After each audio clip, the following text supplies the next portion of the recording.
con creces las oraciones que ustedes realizaron. Pudimos cumplir con la agenda al pie de la letra, más allá de lo que habíamos previsto.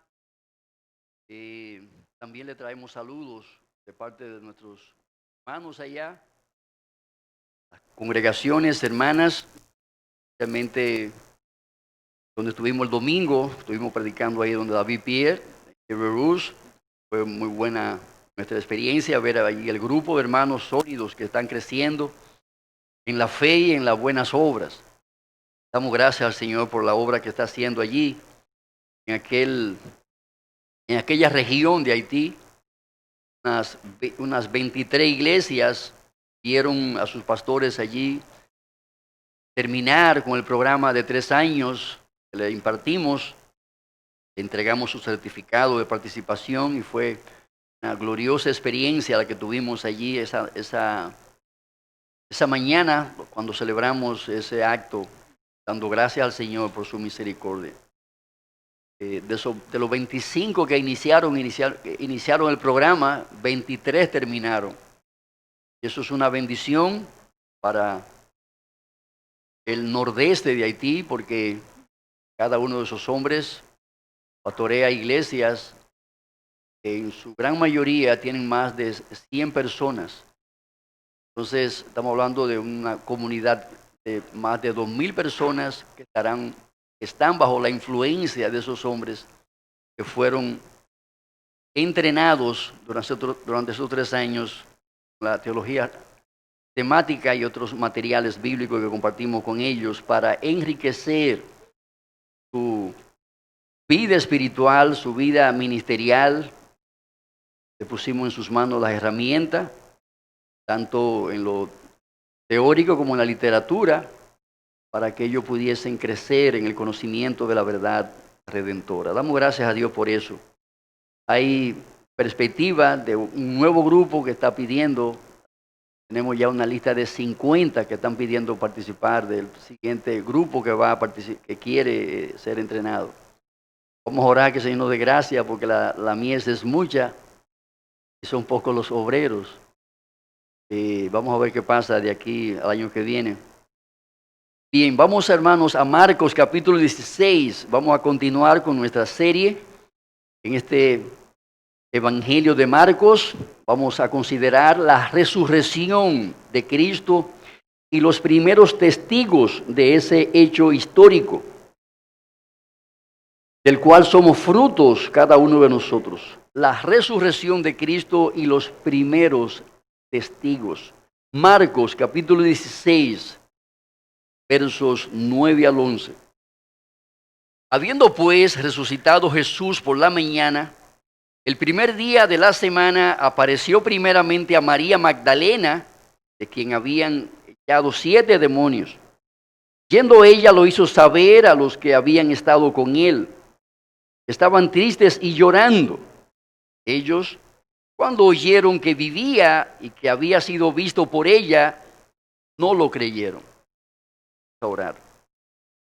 Señor y Dios, Padre, nosotros queremos agradecerte en esta mañana el privilegio que nos da de sentarnos a los pies del Maestro, nuestro Salvador y Señor Jesucristo, para ser instruidos por Él.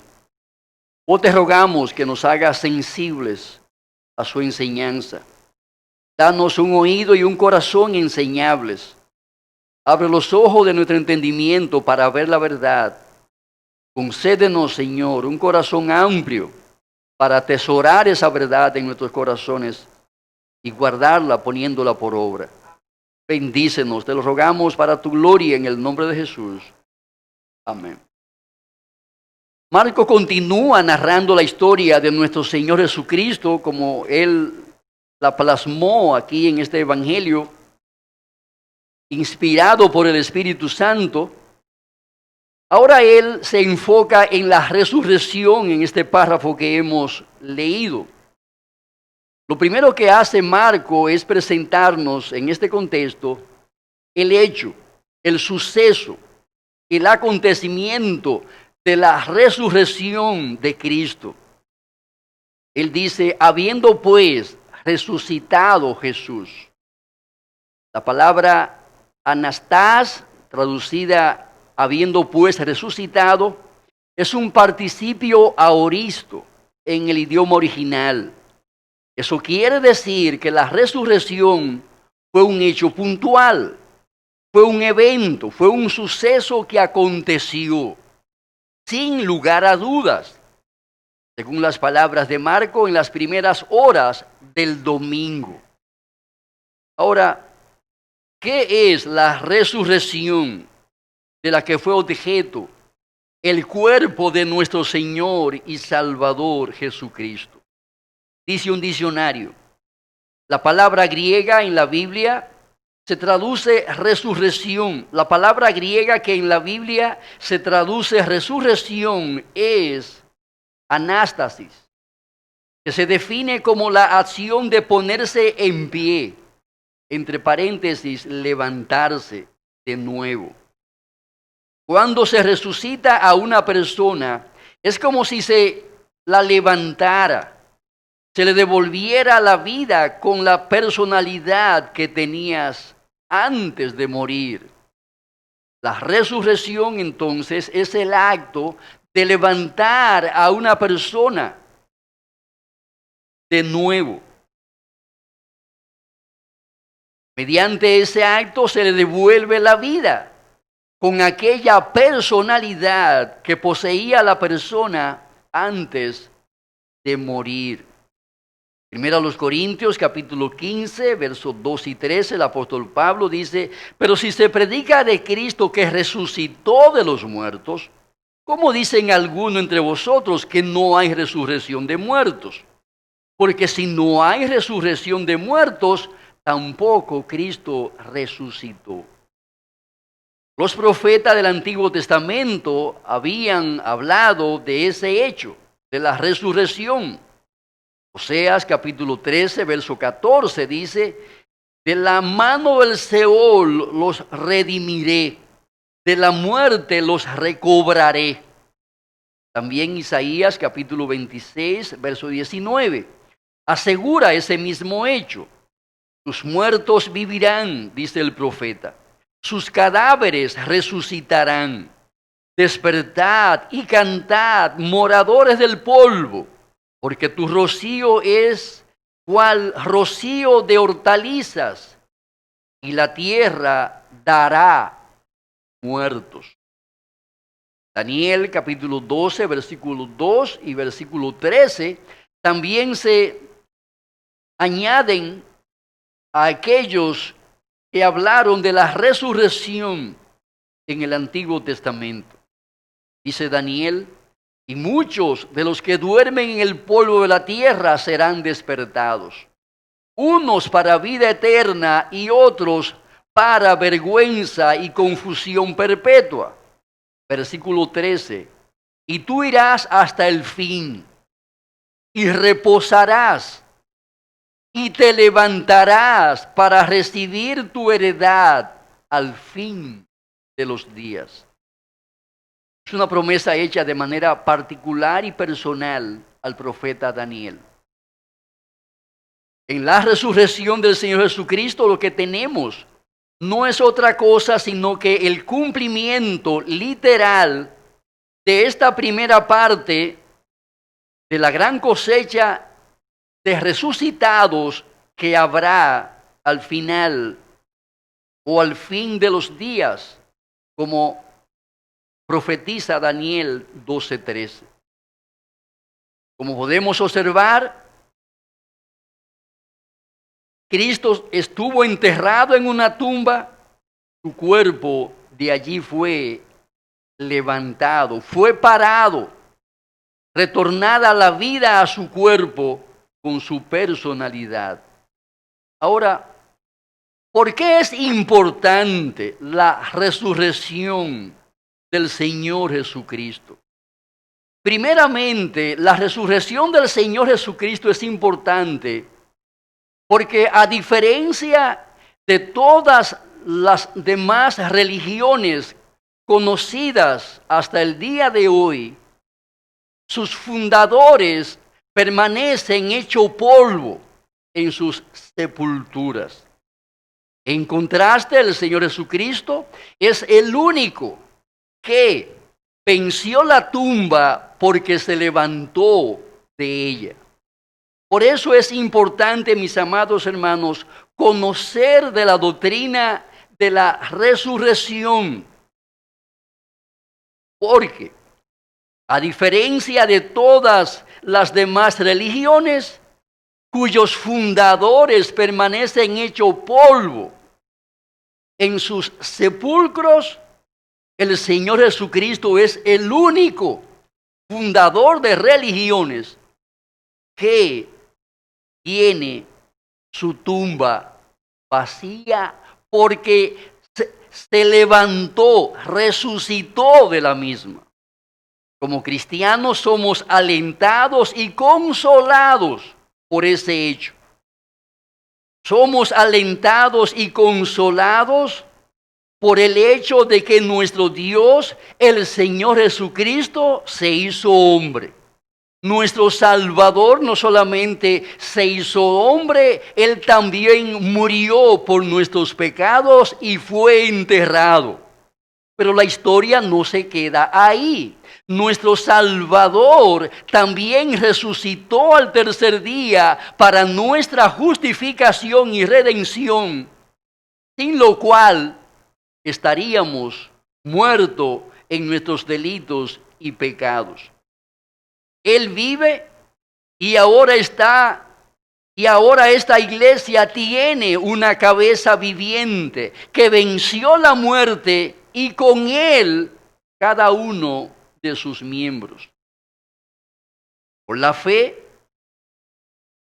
nosotros hemos sido unidos a Cristo, nuestra cabeza resucitada, y aguardamos ese día glorioso en que el cuerpo de Cristo también resucite con Él al fin de los días, como bien asegura Daniel 12:13. Por ello es importante la resurrección de nuestro Salvador, porque es lo que marca la diferencia, mis amados hermanos, entre una religión verdadera y una religión farsa en este mundo. En segundo lugar, la resurrección de Cristo es importante porque la resurrección del fundador de una religión es el sello de autenticidad, de veracidad y de legitimidad de toda religión cierta y verdadera. La resurrección de su líder es el fundamento donde descansa una religión y la distingue de las demás religiones farsas. Podemos concluir que ese es el sello de autenticidad, es el sello de veracidad, es el sello de legitimidad de esa religión. Hay miles o millones de religiones en el mundo, han habido y hay millones. Ahora, ¿cómo usted puede saber si es real o verdadera esa religión? Pregunte dónde está su líder. ¿Está en la tumba todavía? Sí. Entonces esta religión es falsa. Esa religión es falsa. Toda religión que tenga a su fundador enterrado es falsa. Es un engaño. Es un fiasco. Y amados hermanos, podemos estar seguros de que se levantará ese fundador de religión que aún permanece en la tumba, se levantará de la tumba para ser juzgado por nuestro Señor y Salvador Jesucristo. Para vergüenza y confusión perpetua, se levantará de su sepulcro al fin de los días. Podemos estar ciertamente convencidos de que Mahoma está enterrado. Mahoma está enterrado en una mezquita que él mismo mandó a construir en Medina, Arabia Saudí, en el año 622. Millones de musulmanes van a ese lugar a contemplar el mausoleo donde están los restos de Mahoma.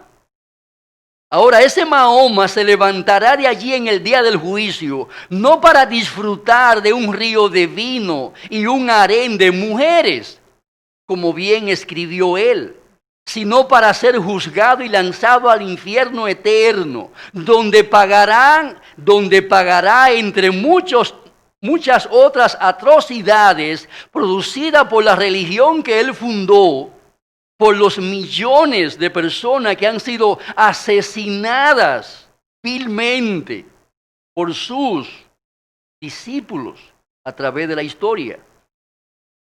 En la Primera Guerra Mundial, los musulmanes mataron, fue denominado el primer genocidio masivo de personas. Mataron 1.000.000 de armenios. 1.000.000 de armenios en cuestión de 3 años fueron masacrados por los musulmanes en esa región de Asia. De ahí se levantará Mahoma en aquel día a dar cuenta de la falsa religión y de las consecuencias atroces que esa falsa religión tuvo y ha tenido y tendrá para la raza humana. Primero de Corintios capítulo 15, Pablo explica en detalle la importancia de la resurrección de Cristo. Algunos en Corintios no creían en la resurrección de los muertos. Y Pablo en ese capítulo presenta 6 consecuencias desastrosas si Cristo ciertamente no ha resucitado. Si Cristo no ha resucitado, no tiene sentido predicar acerca de la persona, acerca de la obra, acerca del ministerio de nuestro Señor Jesucristo. Si Cristo no ha resucitado, la fe en Cristo que profesan millones de creyentes en el mundo es absolutamente vana. Vana es nuestra fe, vana es nuestra esperanza si Cristo no ha resucitado de la tumba. Si Cristo no se ha levantado de la tumba, entonces todos los testigos y predicadores de la resurrección que han habido a través de la historia son una partida de falaces mentirosos que han estado propagando una terrible mentira acerca de la resurrección del Señor Jesucristo. Si Cristo no se ha levantado de la tumba, podemos estar plenamente seguros de que nadie será redimido. Nadie ha sido redimido. Nadie está redimido en la actualidad de la esclavitud del pecado. Aún estáis en vuestros pecados, le dice Pablo a los Corintios, si Cristo no ha resucitado de los muertos. Pablo también asegura que si Cristo no ha resucitado de los muertos, todos aquellos que en la historia pasada profesaron la fe en Cristo, perecieron, perdieron su tiempo. Realmente fueron víctimas de un gran engaño y están sumidos en una perdición eterna porque su fe fue en vano. Finalmente Pablo dice que si Cristo no ha resucitado, los cristianos serían la gente más digna de conmiseración, más digna de pena en este mundo, porque son una partida de tontos ilusos que pretenden tener lo que en realidad no poseen, la salvación y la vida eterna, que se deriva de la redención alcanzada, entre otras cosas, entre otras obras, por la resurrección de nuestro Señor y Salvador Jesucristo. Amados hermanos, es absolutamente necesario para ser salvo creer en la doctrina de la resurrección. Por eso es importante que entendamos su importancia y su absoluta necesidad para que la vida humana pueda ser auténticamente redimida. Tenemos evidencias ciertísimas que prueban y demuestran la cierta y auténtica resurrección de nuestro Salvador y Salvador Jesucristo. Sepulcro vacío es una gran evidencia que nos habla de la resurrección de nuestro Salvador. Amados hermanos, si el cuerpo de Cristo hubiera estado en la tumba, cuando los discípulos empezaron a dar testimonio acerca de su resurrección, tan solo 3 días después de haber sido enterrado, para los líderes judíos habría sido bien fácil taparle la boca a ellos simple y llanamente de tapando la tumba donde estaba el cadáver de Jesús. Con solo de tapar la tumba donde yacía el cadáver putrefacto de Jesús, era suficiente para taparle la boca a los que estaban propagando la versión de que el Señor había resucitado. Y debemos de recordar el hecho de que en cierta forma el cuerpo del Señor fue embalsamado. Todos esos productos químicos que le ponían para preparar su cuerpo para la sepultura, en cierta forma eran preservativos que evitaban la rápida descomposición de su cuerpo. De manera que no habría sido difícil poder identificar el cuerpo de Jesús o el cadáver de Jesús si los líderes judíos hubiesen querido silenciar la versión, desmentir la versión acerca de la supuesta resurrección del Señor Jesucristo. Recuerden que fue 3 días después donde empezó a circular la versión de que el Señor había resucitado.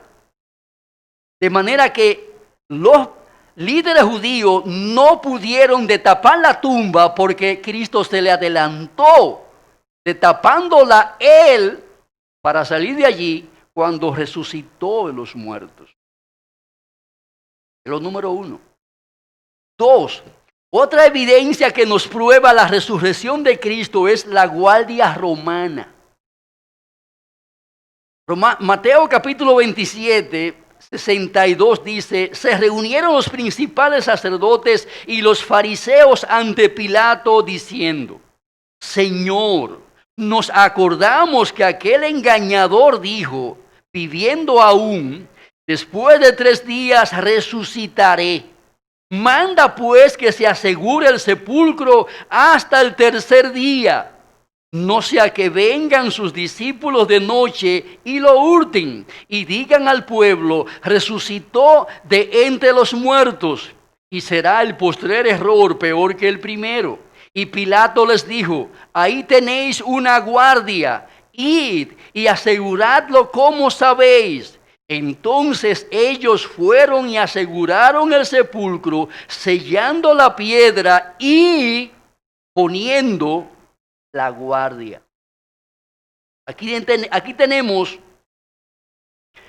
cómo se puede claramente observar que humanamente hablando no era posible violar aquella tumba.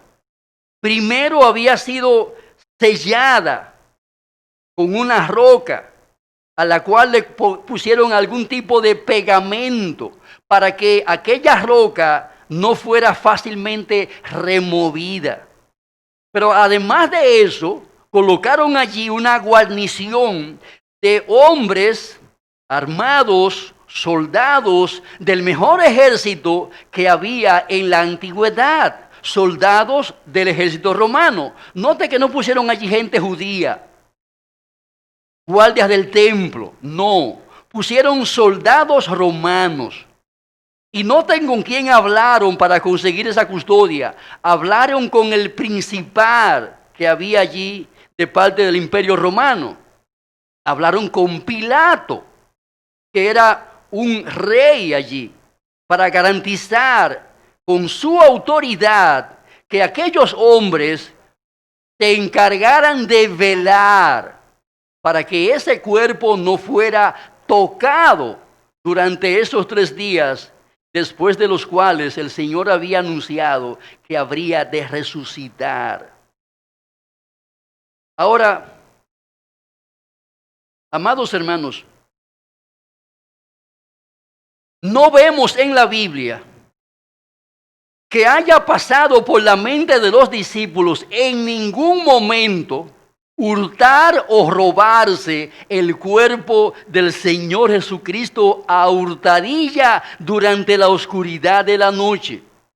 Eso fue un invento de la mente diabólica de estos hombres, porque no estaba en la intención de los discípulos en ningún momento el hurtar el cuerpo del Señor.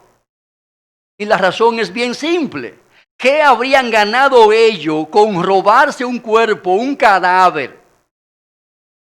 Si ellos abandonaron al Señor, si salieron huyendo cuando la cosa se puso difícil, si ni en sombra se vieron por ahí, excepto Pedro, que finalmente también negó al Señor 3 veces, ¿qué ganarían estos hombres con robarse el cuerpo del Señor Jesucristo?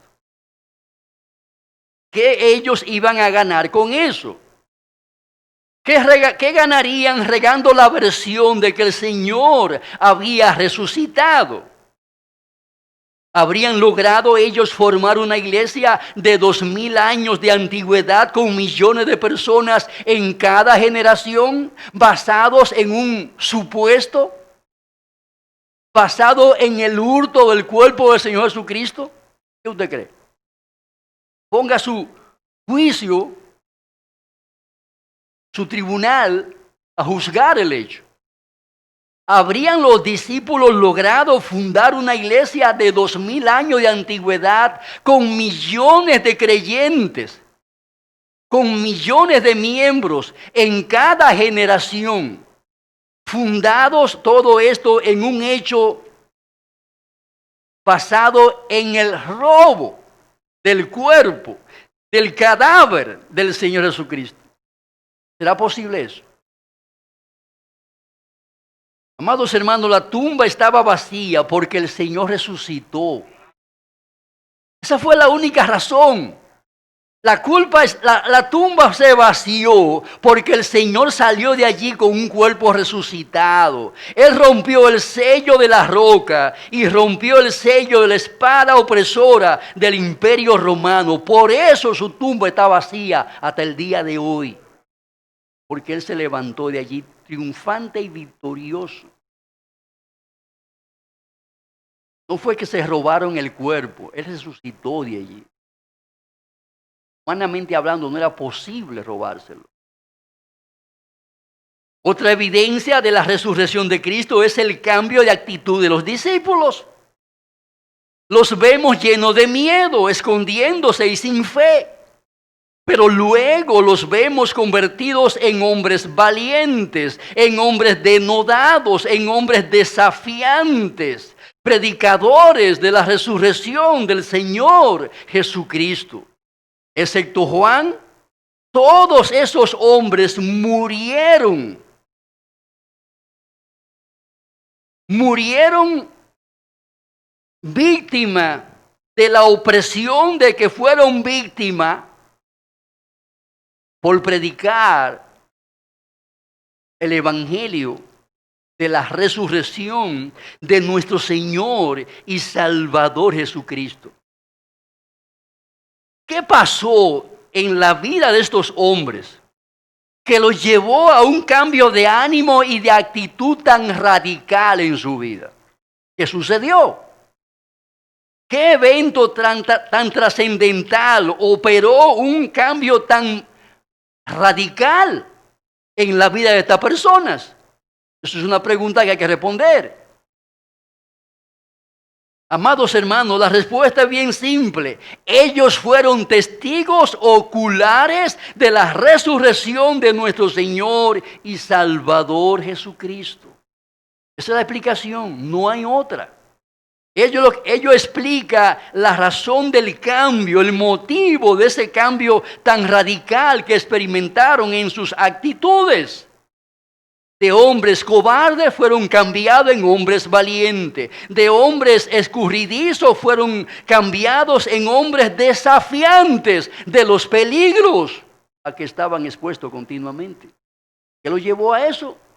Amados hermanos, ellos conocieron a Jesús resucitado. Conocieron a Jesús resucitado de una manera personal. Estos hombres nunca habrían arriesgado sus vidas por una mentira. Ya 1, pero 9, 10, 11, 12 con el apóstol Pablo. ¿Habrían todos ellos arriesgado su vida por una simple y pura mentira? ¿Habrían arriesgado su vida para propagar una mentira acerca de la resurrección del Señor Jesucristo? Yo dudo mucho que esta gente arriesgara su vida, empeñara su subsistencia a cambio de una mentira, de una falsedad llamada resurrección. ¿Usted lo haría? Yo no lo haría. Yo no lo haría. Aquellos que acusan a los apóstoles de haber inventado todo, no toman en cuenta que los discípulos tan pronto vieron a Jesús resucitado, lo abandonaron absolutamente todo en sus vidas. Todo lo abandonaron. Renunciaron a todo para dar testimonio de ese hecho trascendental que cambió sus vidas para siempre. Y amados hermanos, es un verdadero privilegio estar estos con ustedes. hombres fueron compartiendo perseguidos con tenacidad, con un único objetivo: silenciar su boca, para que no proclamaran, para que no hablaran, para que no diseminaran esa gran noticia acerca de la resurrección de nuestro Salvador y Señor Jesucristo. Hechos capítulo 4. Hablando ellos al pueblo, vinieron sobre ellos los sacerdotes con el jefe de la guardia del templo y los saduceos, resentidos de que enseñasen al pueblo y anunciasen en Jesús la resurrección de entre los muertos. ¿Qué enseñaban ellos en Jesús? La resurrección de entre los muertos. ¿Y por qué la enseñaban? Porque Jesús había resucitado de los muertos. Ellos lo habían visto resucitado.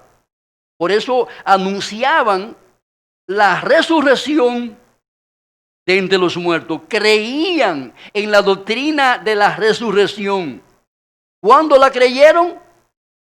Cuando vieron a Jesús resucitado. Pero es verdad es verdad la doctrina. Lo que Cristo anunciaba es cierto. Mira, Él resucitó de los muertos. Versículo 13. Entonces, viendo el denuedo de Pedro y de Juan, y sabiendo que eran hombres sin letras y del vulgo, se maravillaban y les reconocían que habían estado con Jesús.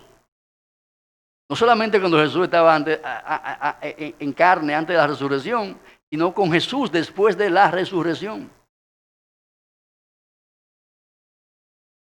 Y viendo al hombre que había sido sanado, que estaba en pie con ellos, no podían decir nada en contra. Entonces les ordenaron que saliesen del concilio y conferenciaban entre sí diciendo: ¿qué haremos con estos hombres? Porque de cierto señal manifiesta ha sido hecha por ellos, notoria a todos los que moran en Jerusalén, y no lo podemos negar. Sin embargo, para que no se divulgue más entre el pueblo, amenacémosle para que no hablen de aquí en adelante a hombre alguno en este nombre.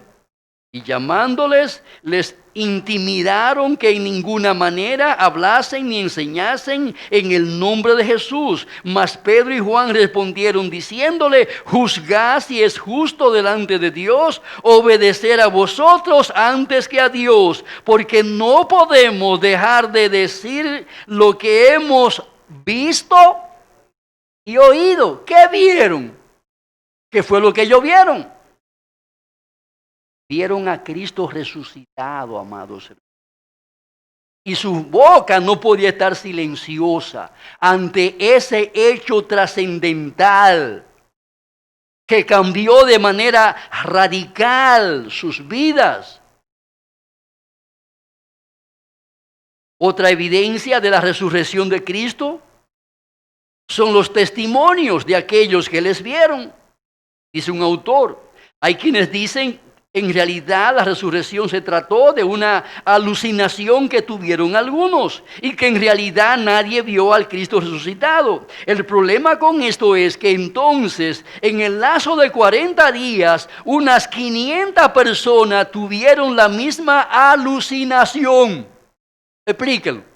500 gente que vieron a Jesús entonces tuvieron la misma alucinación.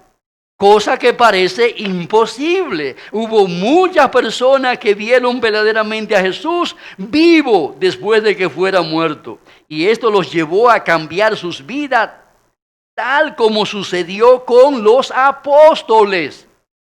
Fin de la cita. Es un hecho irrefutable la resurrección. Es un hecho irrefutable. Una quinta prueba de que Jesús se levantó de la tumba es el hecho de que el Señor sigue cambiando vidas en el día de hoy, 2000 años después de ese evento, hermano.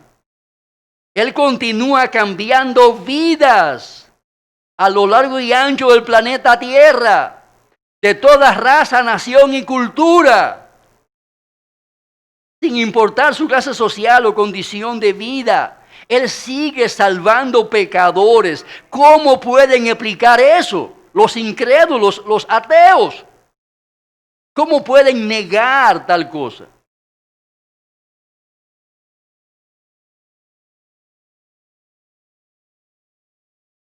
Según los abogados,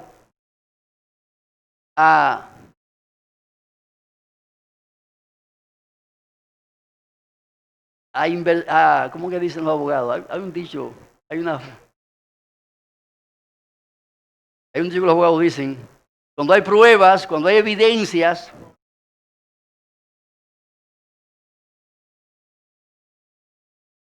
¿qué más pueden pedir si las pruebas, las evidencias están ahí? Amados hermanos, cada creyente que forma parte de la iglesia prueba la resurrección del Señor Jesucristo. Sin lugar a duda, la existencia de millones de cristianos en el mundo, en cada generación, solo puede ser explicada por el hecho ineludible e irrefutable de que el Señor está vivo. Y si está vivo, es porque resucitó de los muertos. No hay otra explicación para eso. Es que son fanáticos. Ajá. Explíqueme la raíz de ese fanatismo. Es que son de mente débil. Es que son de clase muy baja. Y no pueden pensar. Hermanos, aquí hay científicos del Evangelio. Con un intelecto muy bien educado. desarrollado en el conocimiento, no solamente de la ciencia de Dios, la teología, sino también en el conocimiento de la ciencia del hombre. ¿Cómo se podría explicar la iglesia de ayer, la iglesia de hoy y la iglesia de mañana? Si Jesús no está vivo porque resucitó de entre los muertos. Amados hermanos, la iglesia existe porque Jesús venció la muerte. Él vive hoy y vivirá para siempre, para salvar pecadores y edificar a su iglesia. Por eso estamos plenamente convencidos, ciertos y seguros de que nuestro Salvador resucitó de entre los muertos.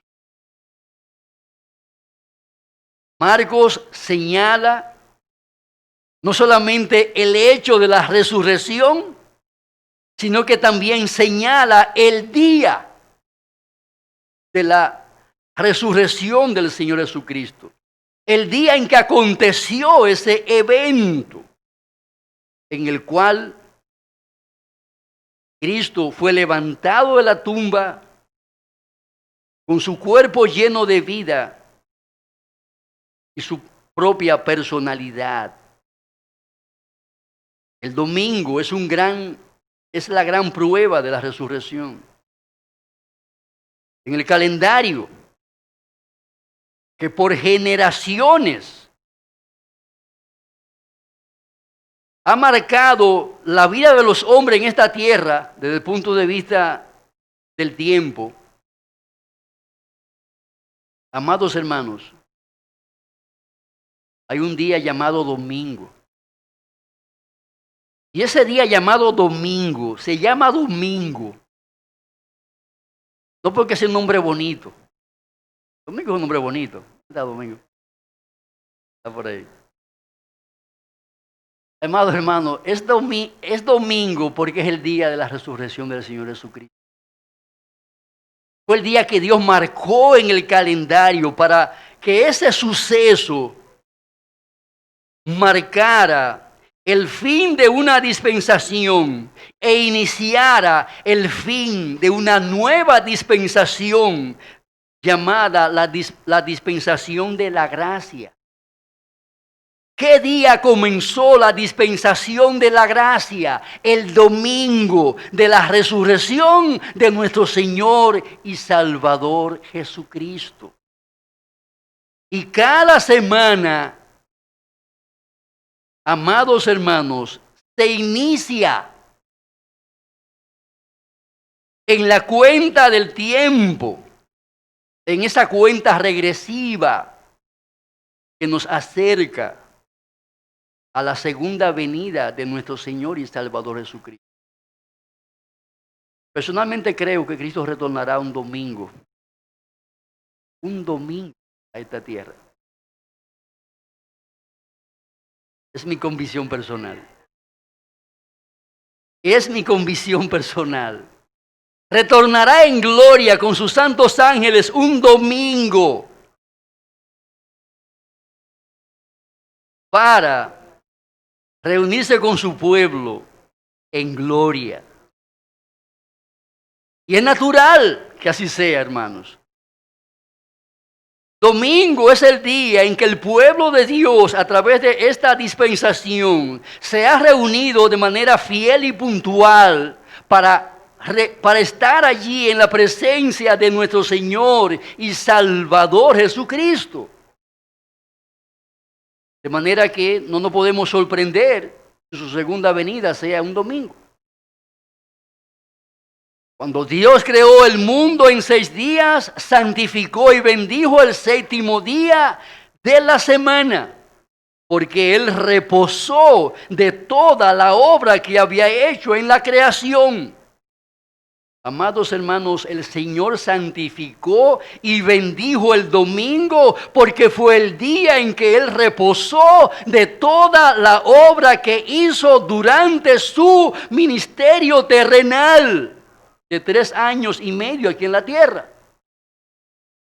obra que fue coronada con su resurrección, dando así inicio a la nueva creación, donde veremos al final de ella cielos nuevos y tierra nueva, donde mora la justicia y donde nosotros seremos ciudadanos oficiales del reino de los cielos.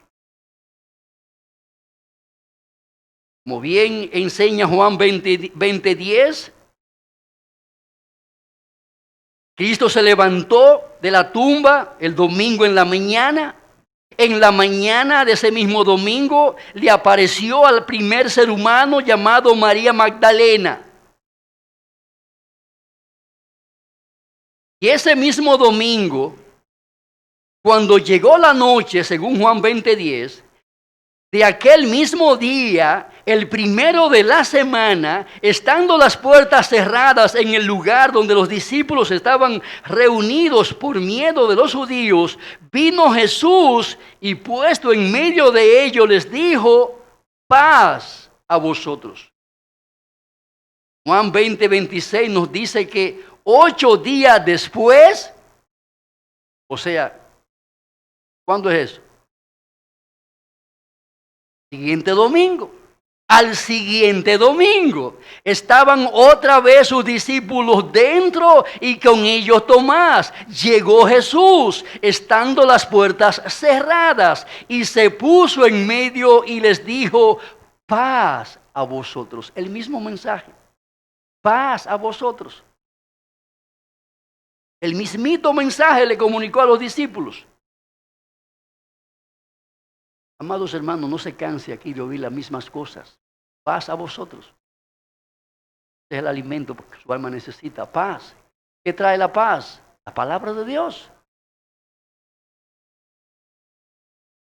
La resurrección del Señor aconteció el domingo bien temprano, y su primer encuentro con un ser humano llamado María Magdalena sucedió el domingo en la mañana. Y cuando llegó la noche de aquel mismo día, mientras los discípulos estaban reunidos, ahí llegó el Señor para estar con ellos. Y mis amados hermanos, a partir de ahí fue la práctica de la iglesia de Cristo reunirse los domingos por la mañana y al anochecer de cada día del Señor para encontrarse con nuestro Señor y Salvador Jesucristo.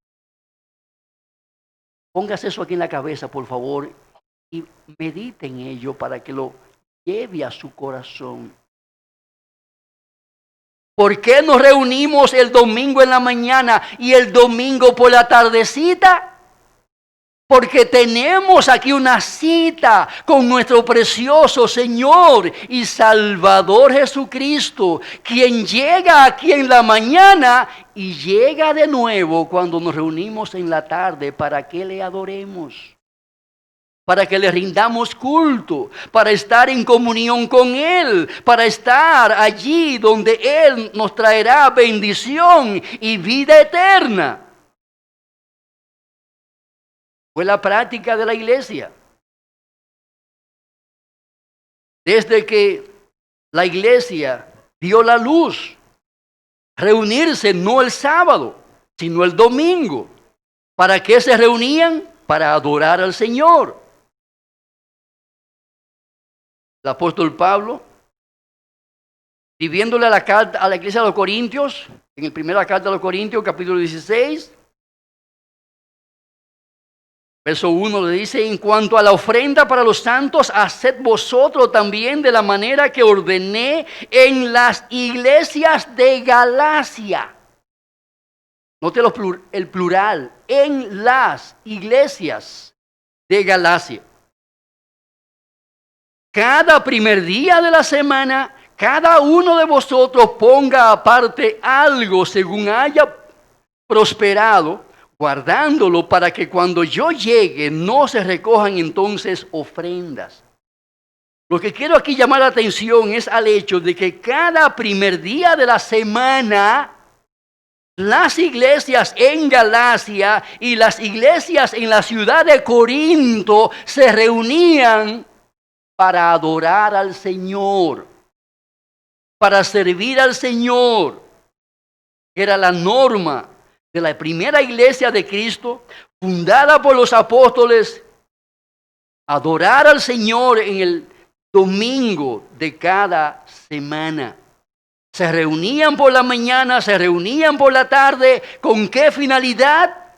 Tenían una cita con el Señor resucitado de la gloria. Y amados hermanos, esa práctica hoy por hoy está siendo abandonada por muchas iglesias que otrora fueron ortodoxas en lo que respecta a guardar, a observar el día de reposo cristiano, el domingo. Han suplantado el culto de adoración por otras cosas que no tienen ningún problema que se hagan siempre y cuando que no sea el día del Señor. Siempre y cuando que no sea el domingo, porque este día Cristo lo ha señalado para que su iglesia sea alimentada por esa doctrina gloriosa de la resurrección del Señor Jesucristo, para que allí seamos preparados, equipados en esa bendita esperanza donde se cimienta nuestra resurrección el día del Señor. Celebramos culto en la mañana de cada domingo, celebramos culto en la tarde de cada domingo para reunirnos con el Señor resucitado. Cristo prometió su presencia no solamente en la mañana en esta iglesia, también la prometió en la tarde. Usted, si es miembro de esta iglesia, firmó un pacto de membresía en donde usted, ahí en ese pacto, dice que está dispuesto a someterse, a practicar lo que es la demanda de Cristo para con su iglesia, para con su pueblo. Tristemente, desde muy temprano en la iglesia, muchos empezaron a abandonar esa práctica piadosa. Por eso el apóstol en Hebreo capítulo 10, verso 25 dice, no dejando de congregarnos como algunos tienen por muy mala costumbre. Y da la razón, cuanto más veis que aquel día, ¿qué día? El día del Señor. Y mucho más cuando veis que aquel día se acerca. El día del Señor se acerca. Y este es un motivo poderoso para que nos congreguemos, hermanos. Y eso me da la idea de que Cristo viene. Cristo viene el domingo. Vendrá el domingo, hermano. Y si te encuentra a ti a las 7 de la noche, metido debajo de un secador. Uno de esos gorros, ¿verdad?, que se pone la mujer. Domingo a las 6 de la tarde, bajo un secador ahí. ¡Suba! Poniéndote bonita para el lunes.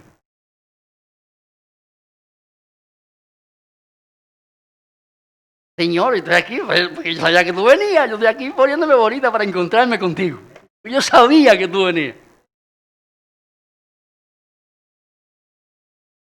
¿Cree usted que le creerá el Señor ese cuento a usted? De que la razón por la cual usted estaba allí debajo del secador era poniéndose bonita para encontrarse con Él en ese día glorioso. ¿Podrá usted convencer al ángel que vendrá a buscar al pueblo de Dios? De que usted estaba arreglándose para ponerse bonita, para encontrarse con su Salvador, porque yo no puedo encontrarlo así con esta greña. Amada hermana, prepárese el domingo, el sábado. Póngase bonita para venir el Señor. Y que si el Señor viene el domingo, yo creo que vendrá el domingo. La Biblia me dice lo contrario. Prepárese para que cuando el Señor venga aquí, lo encuentre a usted aquí reunida con los santos.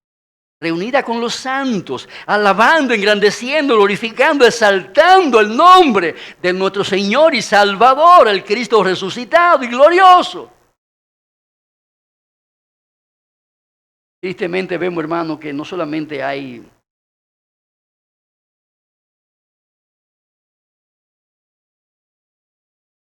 miedo y temor en los discípulos, también encontramos una gran incredulidad. Cuando el Señor se levantó de la tumba, ¿qué encontramos en los discípulos? Encontramos una gran incredulidad entre ellos. Se resistían a creer en la doctrina de la resurrección.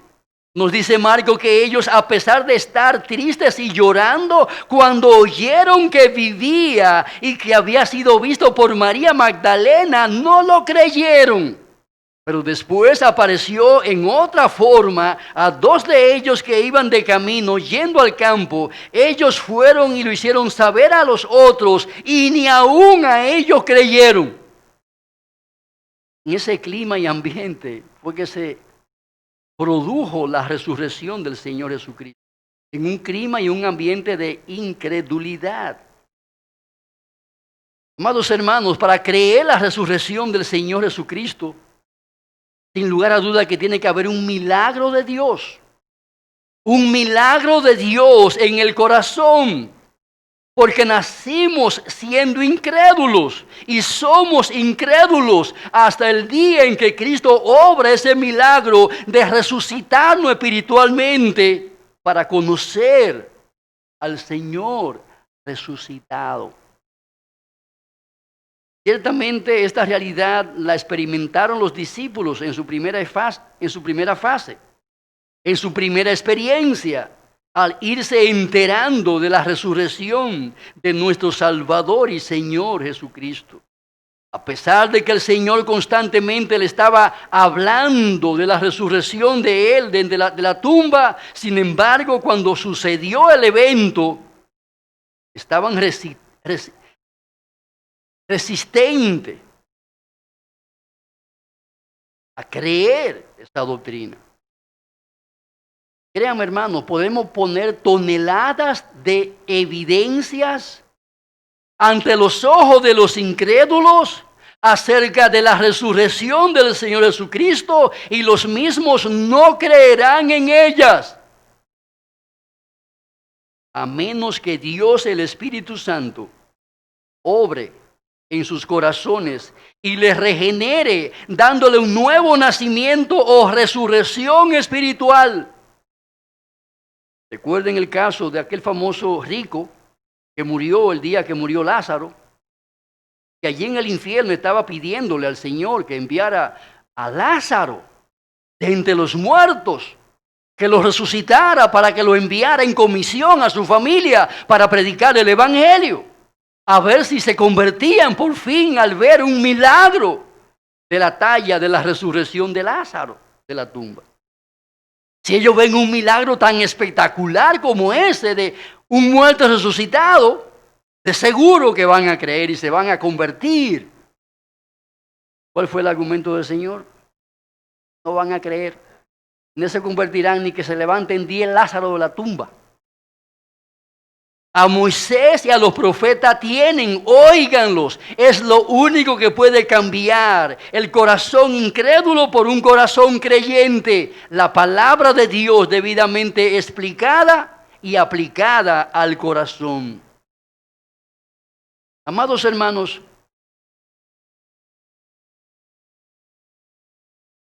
para terminar, quiero dar una breve aplicación.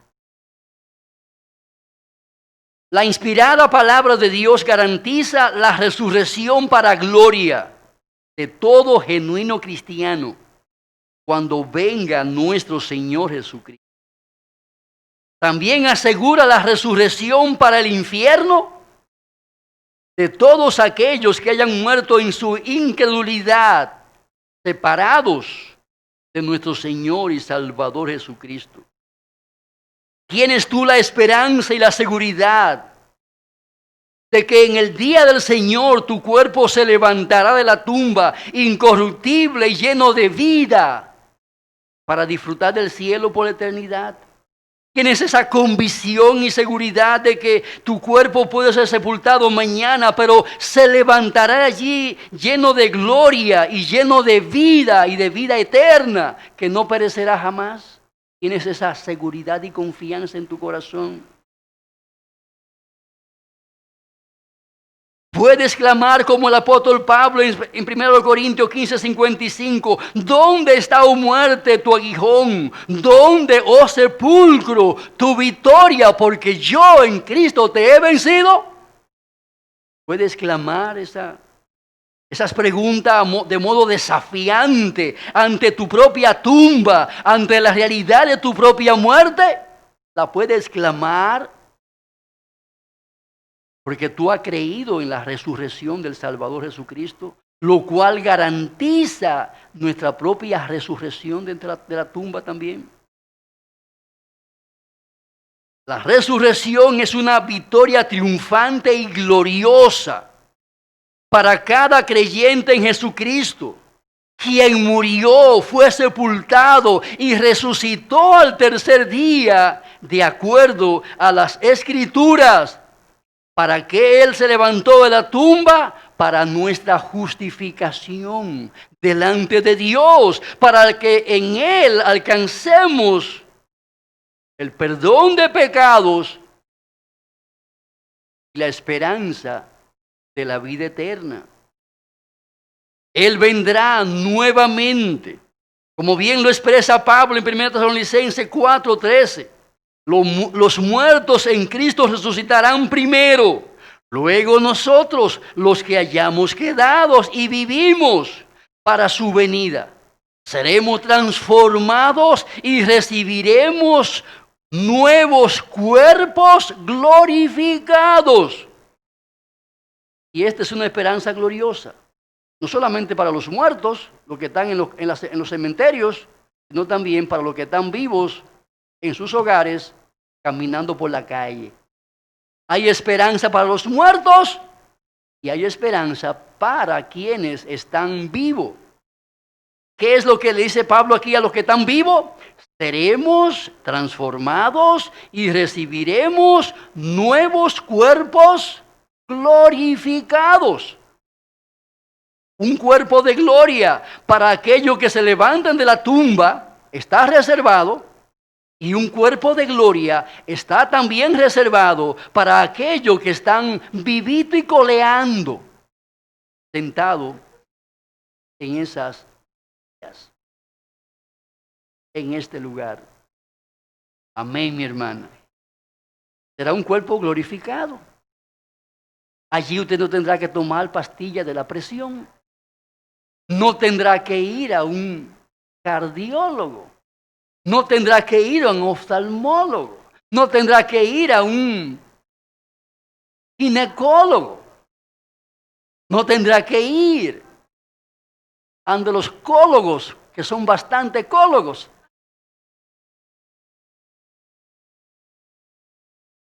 Porque estamos en un cuerpo de gran debilidad, que se deteriora con gran rapidez. Será un día glorioso aquel. ¿Estás preparado para ese día? ¿Lo estás esperando? Amados hermanos, ¿por qué es importante la doctrina de la resurrección del Señor Jesucristo? ¿Por qué? Primero que nada, porque demuestra que Dios aceptó el sacrificio sustitutorio de nuestro Señor y Salvador Jesucristo. Amados hermanos, Cristo fue a la cruz y murió en sustitución o para sustituirnos a cada uno de nosotros. Él no tenía razón ni causa para ir a esa cruz. Él vivió sin pecado porque nació y vivió sin pecado. Él cargó nuestros pecados. La resurrección significa que Dios aceptó el sacrificio suyo, el pago de nuestro rescate. Es lo primero. La resurrección de Jesús, en segundo lugar, comprueba que Dios tiene el poder para levantarnos de los muertos. Para muestra, basta un botón. Usted no necesita una docena de botones. Con un solo botón usted puede fácilmente entender, conocer y creer que aquel que levantó la tumba a Jesús tiene poder suficiente para levantarle también a usted de la tumba o para transformar su cuerpo en gloria, como asegura el apóstol Pablo aquí en Tesalonicenses. Tiene el mismo poder. Su poder no ha mermado en lo absoluto. Pero también, amados hermanos, la resurrección de Jesús garantiza que aquellos que crean en Cristo no permanecerán muertos, sino que serán resucitados en gloria para vida eterna. Esa es la gran promesa detrás de la resurrección de nuestro Salvador y bendito Jesucristo. Bendita sea esa esperanza para siempre. Amado hermano, estamos en un cuerpo que se está desalmando. Cada año que pasa con su factura en las manos. Cada arruga, cada pliegue, cada dolama, cada pastilla que tenemos que bebernos, nos recuerda ese hecho solemne. La tumba se acerca. O nosotros nos acercamos a la tumba. Es la realidad. Pero hermanos, de la tumba nos levantaremos gloriosos. Y llegamos ahí antes de que el Señor venga, porque yo espero no tener que llegar allá. Yo espero que mis hijos no tengan la tristeza de ir con ese feo féretro, por ahí dando gritos, camino al Cristo Salvador. Yo espero en el Señor, que así, porque Cristo viene pronto. Le damos gracias, oh Dios, por la doctrina de la resurrección de entre los muertos, esta verdad gloriosa que es la cumbre de nuestra esperanza en esta tierra. Te rogamos, Señor, que nos conceda subir a esa cumbre, a esperar allí a nuestro precioso Señor y Salvador. Danos una fe fuerte, una fe firme, una fe y una esperanza inmutable en esa verdad. Bendícenos con esto. Pues lo rogamos para tu gloria en el nombre de Jesús. Amén.